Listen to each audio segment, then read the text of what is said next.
Hi everyone. Today we will discuss a very interesting and very critical topic in fluid mechanics जो आपके book 2 का आपका chapter है NCERT के अंदर मैकेनिकल प्रॉपर्टीज ऑफ एक सॉलिड है उसके बाद मैकेनिकल प्रॉपर्टीज जो है फ्लूइड का। तो जो फ्लूइड वाला चैप्टर है उसके अंदर एक बहुत ही इंटरेस्टिंग टॉपिक है और उस टॉपिक का नाम है बड़ा ही इंटरेस्टिंग नाम भी है मैग्नस इफेक्ट।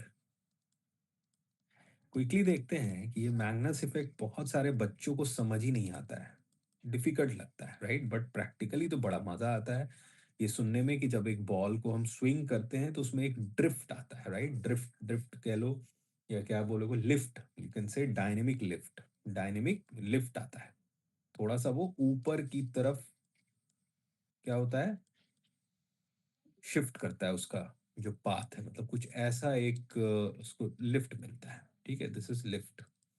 ये ऐसा क्यों होता है, राइट? हम फेंकते तो हैं, सपोज हम ऐसे स्ट्रेट फेंकते हैं लेकिन वो थोड़ा सा उछल के ऐसे जाता है, ऊपर उछल के जाता है, राइट? अब ऐसा क्यों हो रहा है, क्विकली समझते हैं हम लोग मैग्नस इफेक्ट के कॉन्सेप्ट को। बर्नौलीज प्रिंसिपल होपफुली आपको आता होगा और उसी के बेसिस पे हम डिस्कस कर पाएंगे इसको, राइट? तो क्विकली हम लोग थोड़ा सा समझते हैं ये मैग्नस इफेक्ट होता क्या है।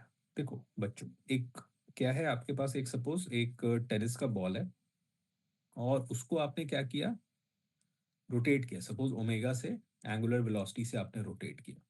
ये देखो यहाँ पे एक टॉप मोस्ट पॉइंट है, ये जो टॉप मोस्ट पॉइंट यहाँ पे पॉइंट पी, अगर आप ध्यान से देखो तो जब आपने एक बॉल को क्या किया है, स्पिन करके थ्रो किया है, आगे इस तरीके से स्पिन करके थ्रो किया है, तो ये टॉप मोस्ट पॉइंट जो है वो आगे की तरफ जाएगा और ये बॉटम मोस्ट पॉइंट जो है पीछे की तरफ जाने का कोशिश करेगा, राइट? आपने पढ़ा होगा in general rigid body motion, quickly अगर हम देखें general rigid body motion, pure rolling के अंदर आपने पढ़ा होगा, जनरल रिजिड बॉडी मोशन के अंदर दो चीजें होती हैं, एक ट्रांसलेशन होता है, प्योर ट्रांसलेशन की तरह सोचते हैं, और एक प्योर रोटेशन की तरह सोचते हैं about a fixed axis, right? और इन दोनों को जब कंबाइन कर देते हैं तो एक जनरल रिजिड बॉडी मोशन को हम एनालाइज कर सकते हैं, प्योर ट्रांसलेशन प्योर रोटेशन। मान लो आगे की तरफ इसका वेलोसिटी वी नॉट है, तो ये जो वेलोसिटी वी नॉट है ये हर पार्टिकल के पास होगा आगे की तरफ ही, तो पॉइंट पी के पास भी वी नॉट होगा और यहाँ जो पॉइंट है से क्यू, उसके पास भी एक आगे की तरफ होगा वेलोसिटी वी नॉट।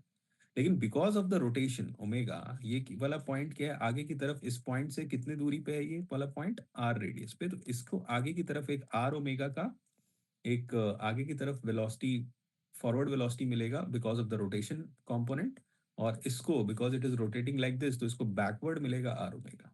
तो अगर हम पी पॉइंट का नेट वेलोसिटी देखते हैं, वीपी का नेट, तो वो हो जाएगा V naught plus R omega, और अगर क्यू पॉइंट का नेट वेलोसिटी देखते हैं, वी क्यू नेट, तो वो हो जाएगा V naught minus R omega.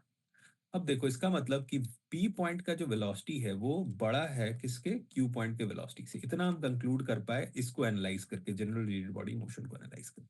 अब क्विकली देखते हैं कि इससे क्या मतलब बनता है, अगर पी पॉइंट का वेलोसिटी ज्यादा है और क्यू पॉइंट का वेलोसिटी कम है तो इससे क्या मतलब बनता है। मतलब ये पॉइंट है यहाँ पे वेलोसिटी वीपी इस तरफ और क्यू पॉइंट का वेलोसिटी भी इस तरफ, लेकिन we Q, VP is greater than we Q, यही हमने देखा। चलो अब बिकॉज ये जो आपका सॉलिड ऑब्जेक्ट है ये किस में फ्लो कर रहा है, इसमें फ्लो कर रहा है एयर में। क्या है ये, एयर में फ्लो कर रहा है, एयर के अंदर घूम रहा है, एयर में स्पिन कर रहा है। तो एयर में जो स्पिन कर रहा है तो हम सॉलिड पे बर्नौली नहीं लगाते हैं, हम लगाते हैं फ्लूइड के ऊपर बर्नौली। तो हम जो बर्नौली प्रिंसिपल अभी लगाएंगे वो एयर पे लगाएंगे, राइट? जो इसके इन्वायरमेंट में, यहाँ पे जो इन्वायरमेंट है इसमें जो एयर है जो कांटेक्ट में है इस बॉल से, उस पे लगाएंगे। तो अब देखो, बिकॉज ये वीपी वेलोसिटी से आगे बढ़ रहा है तो यहाँ जो एयर मास है इसको भी आगे की तरफ ड्रैग करेगा, करने का कोशिश करेगा सेम वेलोसिटी से, और ये भी जो नीचे की तरफ एयर मास है उसको ये VQ से ड्रैग करने का कोशिश करेगा। ठीक है, यहाँ वाले एयर मास को ये और यहाँ वाले एयर मास को ये। अब क्या होगा देखते हैं जरा। नो, बर्नौली क्या कहता है, बर्नौली कहता है कि pressure at any point plus kinetic energy component half rho V square plus rho G H potential energy component, ये कांस्टेंट होता है, right? In a flowing fluid ये कांस्टेंट होता है, राइट?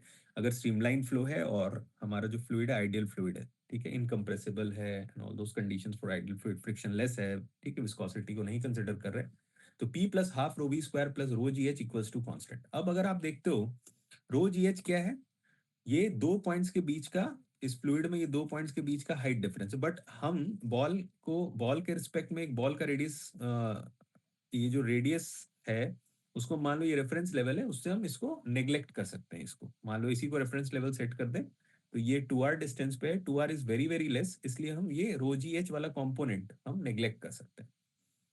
नेग्लेक्ट करते हैं तो सिर्फ दो ही कंपोनेंट बचता है, एक तो pressure at P plus half rho Vp square equals to pressure at Q plus half rho V Q square. अब देखो सेम ही एयर मास है तो डेंसिटी तो सेम है, और वेलोसिटी P का ज्यादा है, P का वेलोसिटी ज्यादा है, मतलब ये कंपोनेंट क्या है, ज्यादा है, ग्रेटर है इसके कंपैरिजन में, इस वाले कंपोनेंट के। और इन दोनों का सम अगर कांस्टेंट करना है हमें, तो इसका मतलब है अगर ये कंपोनेंट ज्यादा है तो इस कंपोनेंट को कम होना पड़ेगा, और इस कंपोनेंट को इस हिसाब से ज्यादा होना पड़ेगा, सो दैट इसका सम, टोटल सम जो है प्रेशर और हाफ रो वी स्क्वायर का सम क्या हो जाए, सेम हो जाए दोनों का। इसका मतलब यहाँ पे लो प्रेशर हो जाएगा और यहाँ पे हाई प्रेशर हो जाएगा। अब प्यारे बच्चों आप बताओ कि जो एयर है वो किधर से किधर फ्लो करेगा, लो प्रेशर से हाई प्रेशर या हाई प्रेशर से लो प्रेशर, किधर जाएगा? हाई प्रेशर से लो प्रेशर की तरफ एयर क्या करेगा, भागने की कोशिश करेगा, रश करने की कोशिश करेगा नीचे से ऊपर, और जब ये रश करेगा तो इस पूरे बॉल को ऊपर की तरफ एक लिफ्ट का फोर्स मिलेगा। इसके वजह से मिलेगा, एयर मास की वजह से। समझ में आ रहा है? क्लियर है कॉन्सेप्ट? बिल्कुल इजी, राइट? चलिए देखते रहिए, कनेक्टेड रहिए फिजिक्स 34 का चैनल, उसमें कुछ क्रिटिकल कॉन्सेप्ट पे सिर्फ हम डिस्कशन करते हैं, सारे कॉन्सेप्ट पे नहीं करते हैं। तो आपको जो भी मन में आ रहा होगा एक डिफिकल्ट कॉन्सेप्ट, उसको यहाँ पे विजिट करके आप देख सकते हैं, आप यहाँ पे अगर टच में रहते हैं तो। Thank you everyone.